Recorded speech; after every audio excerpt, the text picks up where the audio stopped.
Hi everyone, thanks for joining me for the new moon in September, the Virgo new moon. It's occurring at 7 a.m. Eastern time, but times are going to vary. Of course, it's in the sun and moon or in the sign of Virgo. My name's Vickieverlie. I'm the rock and roll prophetess. If you are an astrologer and you are strictly by the book astrologer, this may go way outside the lines of the normal range of what you might read in a book. It's definitely an intuitive reading. If you are someone who's looking at this and saying, oh, it looks like a bunch of mumbo jumbo, I'm never going to understand it, hang in there, because I use the astrology as a jumping off point, but there's lots of good information that comes through, and the further I get into the reading, the more it switches over to that kind of stuff. So hopefully there's something for everybody.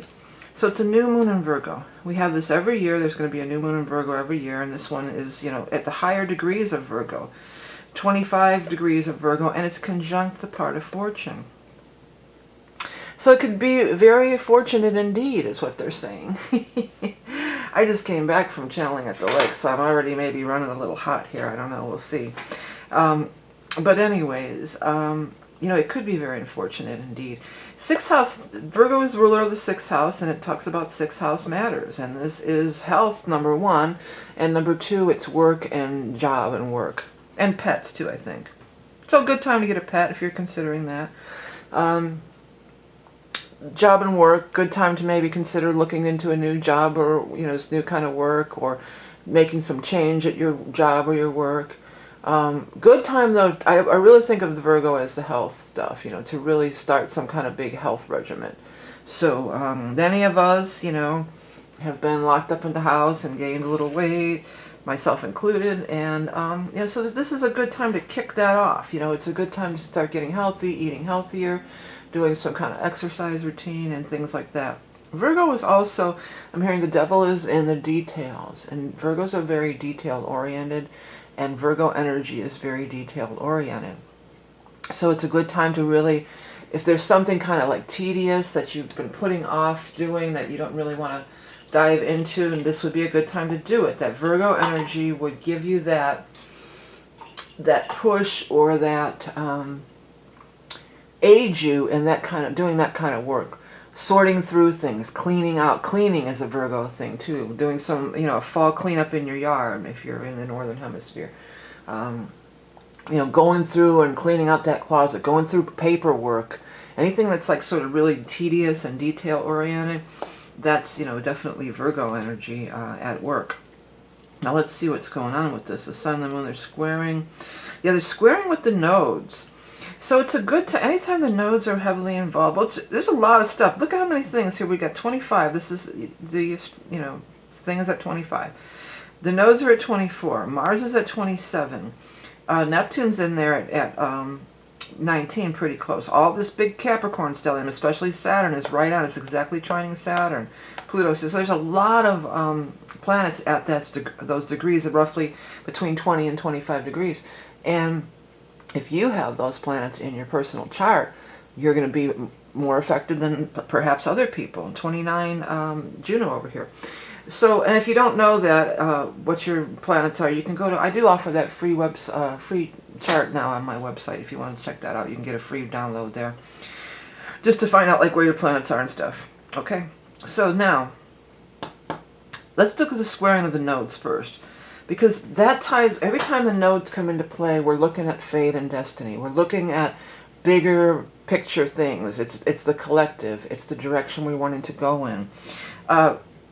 The North Node, as we talked about last time at length, is how it's in Gemini. It's a good time for corresponding, mental things, talking, speaking, writing, etc. But Mercury rules Gemini, yes, but Mercury also rules Virgo. Mercury rules this new moon. So, at least right now, I think eventually there's going to be, Vesta will be the ruler of Virgo, but for now, Mercury is the ruler of Virgo. Real side note, if you don't understand what I'm talking about, planets have rulers, and then as they discover new things, they get changed. So for instance, Mars used to be the ruler of Scorpio, and now Pluto is the ruler of Scorpio. And Saturn used to be the ruler of Aquarius, and now Uranus is the ruler of Aquarius.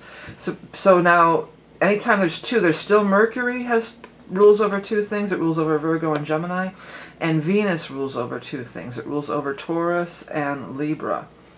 So as things progress, you know, hopefully then we're going to have, each will have its own planet, and there won't be any of that, you know, like Saturn used to rule both of these, now it's just this one. So just a little side note, tiny astrology lesson. Don't want to get too deep into astrolese, if that's even a term. But yeah, the nodes. And squaring the nodes. Squares make things happen. Squares invoke action. Squares invoke things to happen, things to get moving.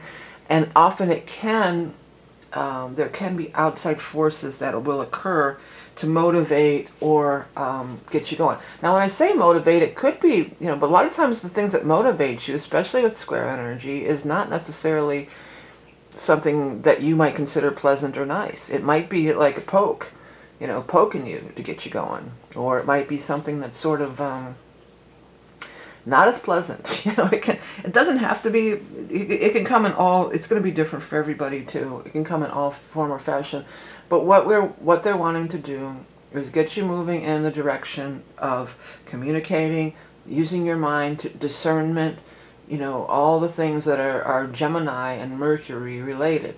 Talking, speaking, writing, communicating, corresponding. These are all things that Gemini rules over. And that's what we need to be doing. Negotiations, negotiating, learning new things, not being closed-minded. And Virgo can be very meticulous and wants to learn new things too. Very studious, I guess was the word I was looking for. Sorry about that noise. Virgo can be very studious. So the other thing that's happening is it's trining Saturn exactly, and it's trining really this whole stellium up here. But let's just look at Saturn first, you know. Saturn is the foundations, it's those things, it's long-lasting. Anything that you're implementing right now, even like if it's a new health regimen, say, just on a real mundane level. So say you start some new health thing, eating habits, whatever, you may end up sticking with it for a long time. There's a good chance that you could stick with it for a long time. That whatever you're initiating on this new moon, whatever it might be, would have long-lasting effects. It would be long-lasting, it would have endurance, it would have stability, it could last a very long time and be very solid for you. But, you know, Pluto still is in the play here, absolutely. And Pluto is calling for change, radical change and transformation. That is what Pluto is calling for. So, if it's still the old status quo, that may not be what the universe is wanting. And Gemini, Mercury is very changeable. I mean, you just look at my dad used to do this when he broke a thermometer. He would make a little box with circles in it, and he would try to roll the mercury around in the box to get it in a circle. I mean, it's like totally exposed, like we were exposed to raw mercury when we were kids. But mercury, if you ever look at it, like it's like a puddle of water. It's moving around. It's liquid. It's fluid. It's congealing. You know, it's not very solid. So this is the energy that could take something that's, you know, fluid and moving around and quick here today, you know, moving quickly in and out of, you know, space, and kind of capture it, maybe not the right word, but capture it in a good way, like capture it as you would capture a photo or a screen capture, like that. Get that and then take it and build with it, because thoughts come in and out of our minds all the time, ideas come in and out of our minds all the time. And we, oh yeah, whatever, and it's here and it shoots. It happens to me constantly when I'm doing the readings. If any of you are my regular viewers, you'll know that. I'm like, oh, I had it and there it went. You know, it'll come and then it's gone. That's Mercury energy. You know, that's how Mercury operates. So this is conducive for bringing forth new ideas of change and transformation, but not so fleeting. You know, making it more substantial, making it more long-lasting, making it more really in solid ground. Speaking of that, you know, this flow that comes and goes, and we're trying to get it and grab onto it and, you know, create something in the 3D reality.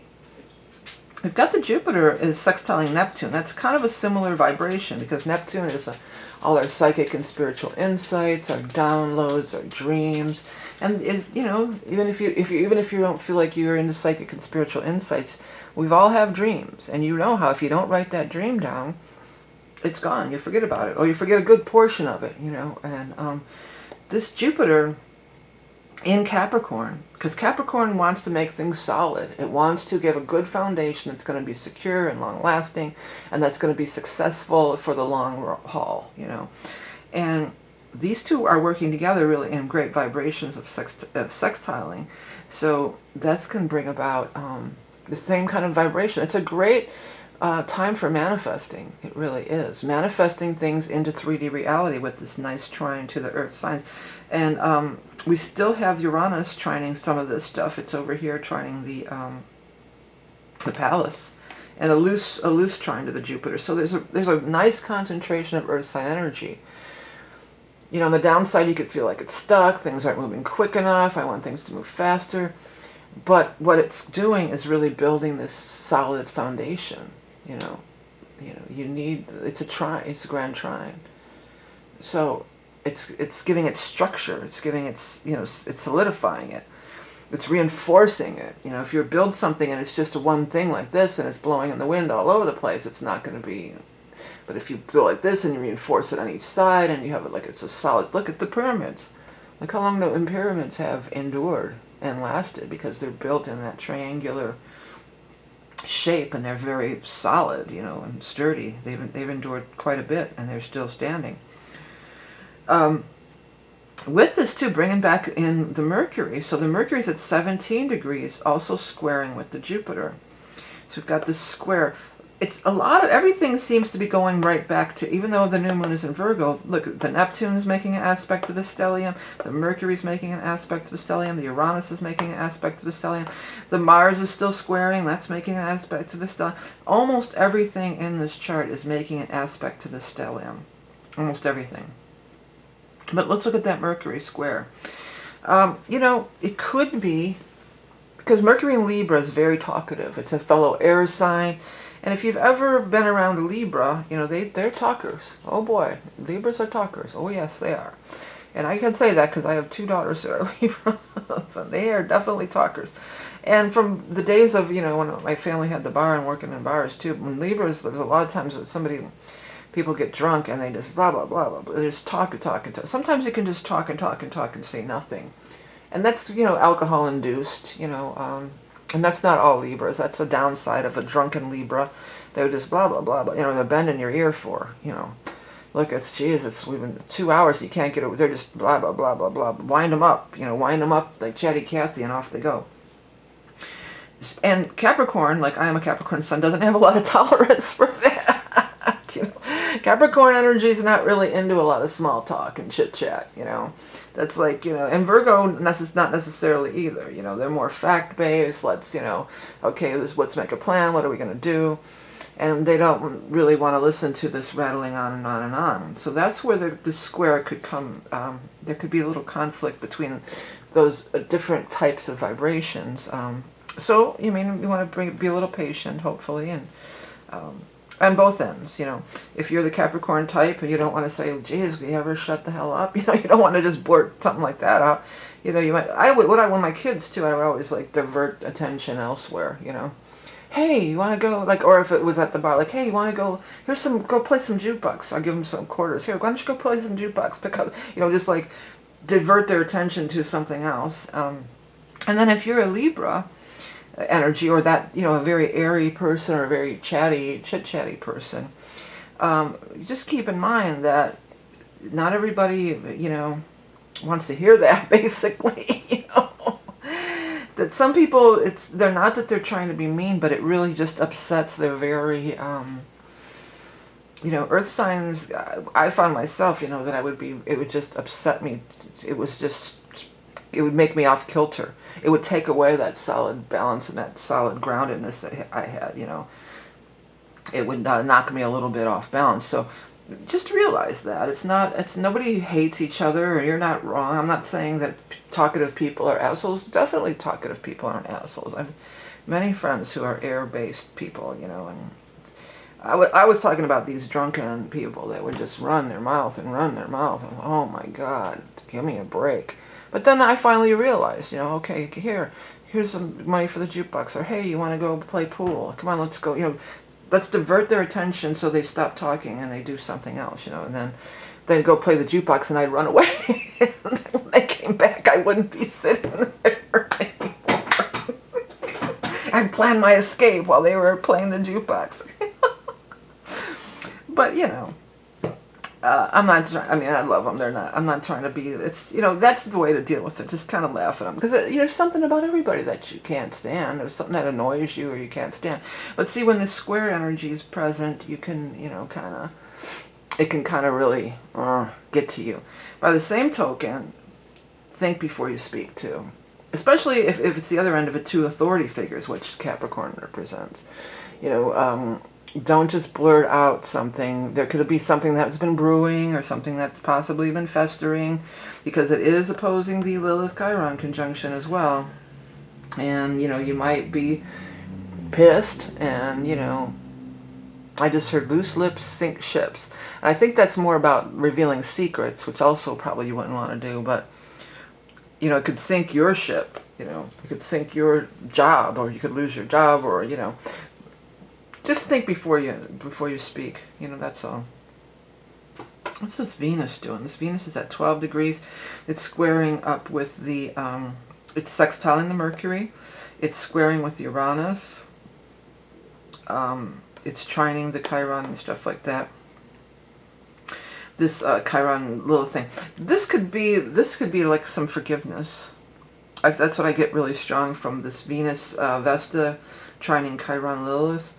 Because this is all our wounds and all our deep stuff and everything. And then I feel like this could be a way, an avenue for forgiveness. That's what I'm hearing. Yeah, an avenue for forgiveness. And I think that could definitely happen. Uranus is discovery. Mercury is discovery. I think I talked about this last time, how it's a two-way street. And that's the same thing with the people at the bar running their mouth nonstop, You can't, they're not listening. They're just, on automatic pilot. That's not a conversation. That's just you yammering, So, conversation. What's that song? Conversation. I'm getting a song. It's a Seattle band. I can't think of it. Something about conversation. If anybody knows, put it in the comments. Don't put a link to the video in the comments, because it automatically gets marked as spam by YouTube. So, but, conversation, da, da, da, da. It's a grunge band, I think, or that era. I can't think of it's not coming, but there might be, because the reason I bring that up is because sometimes my guides will give me songs, if you're not familiar with my videos. They give me songs, and often there could be messages in the lyrics of those songs. So, it's just this close, I just can't grab it. I gotta let it go. So maybe somebody will come up with it and put it in the lyrics in the conversation. The conversation below in the comments. Maybe somebody can... I know somebody out there already knows what it is, and they're gonna just come up with it. But anyways, let's get back to this chart for a second here. What else is going on? Jupiter squaring Mercury, Venus is squaring Uranus, yeah. Meeting somebody unexpectedly. All you single peeps who are single and ready to mingle. That's definitely not my my vernacular. That's coming from somewhere else. So, but I will repeat it. If you're single and ready to mingle, or looking to mingle, unexpectedly somebody could show up. And with the square to Venus and fire, it could be really passionate or really exciting or passionate. The Venus occupying the sign of Leo is very much, over-the-top gestures of love, and, it's flowers and poems and texts and love letters and grand gestures. Grand gestures of love, that's what they're saying. Yes, grand gestures of love would absolutely be possible at this time with Venus and Leo. And it's squaring this Uranus, For some of you, who are in long-term relationships, it might spark up some kind of, passion. If you've been a little bit in you know, a down spell, you know, that's get that vibe going. Get that mojo working. Yeah, baby. And it's sextiling this Mercury too, so it's again this nice, favorable, conducive energy. Forgiveness is possible. If you've been fighting with your partner, you'll make up. You know, you probably could make up now, have some make-up sex or something.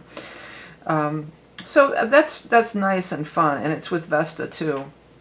So Vesta always makes an abundance of whatever it's in contact with. So there's an abundance of Leo 5th house energy, fun, laughter, children, romance, love affairs, creativity, definitely. You could totally get flashes too. There could be definitely, all this stuff could be like opening the channels to creativity, getting flashes, problem solving, and, you know, brilliant ideas, brilliant flashes coming in. I know it's old-fashioned and we have our phone right with us, but I still always write things down in notebooks. I just have probably too many notebooks around this house. But whatever, just capture it. Capture it. It could be fleeting, so capture it. Don't let it get away. Write it down, speak it into your phone, do something before your dreams, write them down, speak them into your phone. What I've been doing lately, instead of trying to get these apps open on my phone, is I just email it to myself. And then I can easily format it later, on the computer, you know. But I just open up my Gmail on my phone and just talk my dream into it or my idea, and then just hit send. And then I know I got it. And I don't have to worry about writing it down or whatever, or, you know, it's a big, long, you know, mess, but I clean it up and whatever later, you know. So then I could, you know, if the dog wants to go out, whatever, everything I have to do when I first wake up in the morning, go to the bathroom, the dog needs to go out. You know, and half the time, by the time I get to sitting, because, you know, down to write it down before, I did forget half of it. So, I just speak it into my phone, send it to myself, and then I have it on my computer, which for me is much easier to use it like a typewriter on the laptop than trying to, you know, edit text on the phone. I don't like trying to do that. Okay, whatever. But grab it while strike while the iron's hot. That's what they're telling you. Strike while the iron's hot. Virgo, you can work out the details. Maybe there's been something that's been, you know, I have a lot of stuff too, like a lot of these notebooks I'm talking about. They're just broad strokes. You know, sometimes we get ideas and they're just broad strokes. This might be the time to go through all those notebooks or those files and, you know, really iron out all the fine details, you know, or the storylines I'm hearing. You know, if you're, this is for our fiction writer people out there, you know. Maybe you have a broad outline of your book or your script or your screenplay or whatever. Now would be the time to go in and really fill in those details, and you could really make a lot of headway at this time doing stuff, anything like that. Doesn't have to be, you don't have to be in the creative arts, but I know a lot of my viewers are. I know a lot of people that watch my channel are. But, you know, it just could be anything. Or you know, one of these days I gotta do that thing. I'm gonna do that thing. I'm going to clean out that garage, or I'm going to, you know, one of these days I want to do this. Well, this might be the time frame or the day to do it, you know, where you could really not let it just be a passing phase, a broad stroke or some vague idea of something that may or may not show up or come, you know. I just realized there's a big shadow of the camera there. Oh, there it went, because the whole screen went dead. Okay, it's not there all the time. All right, here we go.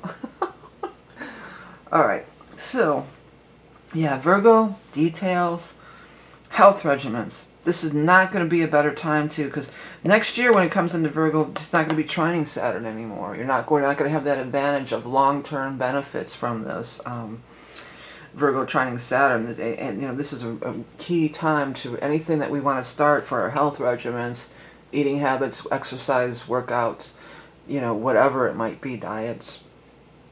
This is one of the best times in recent history that we're going to have, that it could really stick and become a lifelong pattern and a lifelong, you know, pattern, I guess. That's not the word I'm trying to say, but that's close as we're going to get to it, I guess. All right, everybody. Hey, a lot of people are ordering that ingress reading right after this. A few days later, we're going to have the Libra ingress. The ingresses are a very powerful tool to predict the upcoming season. And although every year it's always 0 Libra, the rest of it is a snapshot of the energy for the upcoming season. I've said this before, but if you've never heard me say this, years ago, before I ever started doing YouTube, I never ran the new and full moon charts, but I always ran that ingress chart. And I always put that ingress chart up against my wheel because it is a very good predictor of what's coming up for the upcoming season. And again, it's not just the 0 Libra point. It's everything that's going on in the chart at that time. It's a snapshot of the energy going forward for the upcoming season. So I do is a bi-wheel. I put your natal chart in the middle and then the ingress around it with all the transits. And then I do a psychic interpretation of it. So it's always real popular. And it's up now on my website if you want to check it out. It'll be available for a limited time. And I have other readings too. And of course I've got the book out and all sorts of things. And by supporting my other projects, that keeps this channel going, really. It's not the channel itself, it's the peripheral stuff that really provides, income so that I can still do the videos for free all the time, every month on YouTube. I want to thank everybody who has been my supporters for all this time, and liking and sharing and commenting and donating and supporting me through purchasing my wares and Patreon. If you enjoy my content, there is a subscribe button in the lower right. Please do hit it if you enjoy the content and want to see more. All right, everybody, I want to thank you again. Remember, you are love and beauty incarnate. Have a great new moon in Virgo, and I'll speak to you soon.